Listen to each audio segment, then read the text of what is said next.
咁我就發覺只有情騙案啦，有一個人咧佢係好開心嘅，即係譬如就係俾人呃嗰個我哋所謂嘅受害者。咁我就好想知點解會開心到呢個地步咧？咁我就覺得係一個可以創作嘅題材。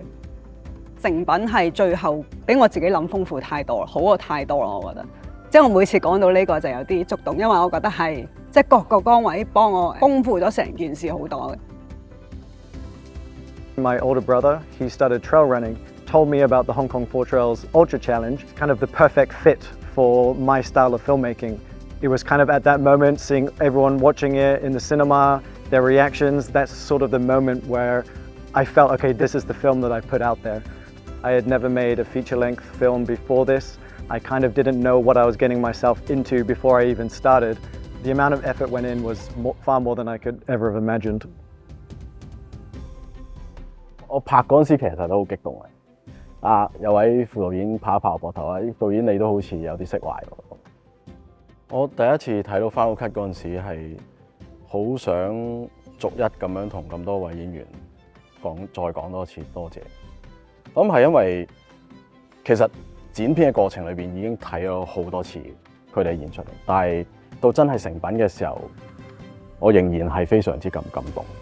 我諗嗰個由文本啦去到影像嘅過程咧，其實係我哋有好多好喜出望外嘅時刻咯。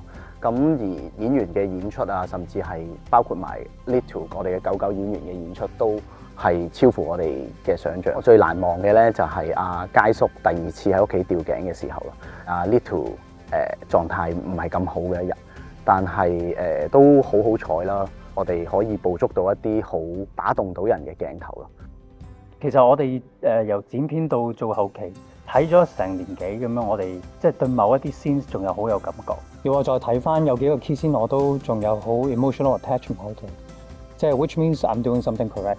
最 impress 就係最嬲尾爆炸跳落嚟嗰場戲，因為我哋原先係預咗有替身俾阿董偉阿 D 哥嘅，咁但係佢自己係親身上陣，自己跳翻。咁我哋拍嗰陣佢都係60尾嘅，所以好佩服嗰種精神。呢套戲本身就係關於成長，好係我自己個人嘅一種感受。即係有時候唔知邊一刻長大咗，擘大眼覺得自己好似唔夠以前咁有活力或者咁叻，但係故事就係用一個方法鼓勵返自己。佢比我一開始想像嘅更加好，係第一次感覺到即係電影嘅魔力。佢真係有佢嘅生命，佢就係比我腦海入邊嘅久別重逢更加完美。Buffet, where the food just doesn't stop. You just have to keep eating and keep eating. It's never ending. 海鹽啤酒嘅，你好似好日常，但係又因為一個人有啲特別嘅味道。好多時就係嗰樣嘢對你重要，就係有冇一啲人嘅痕跡。皮一定係蛋散啦，因為係又好食，但係又易脆啊嘛。一定係蛋散。主角佳叔咧就係製作呢個蛋散嚟表達佢對女兒深厚嘅愛。港式奶茶，因為我覺得冇睇到呢個題材係好有香港個文化喺度啦，喺個國際舞台俾人認識。我有諗過滷水雞翼或者係鴛鴦咯，即係越睇你會更加會回味，繼續去睇落去。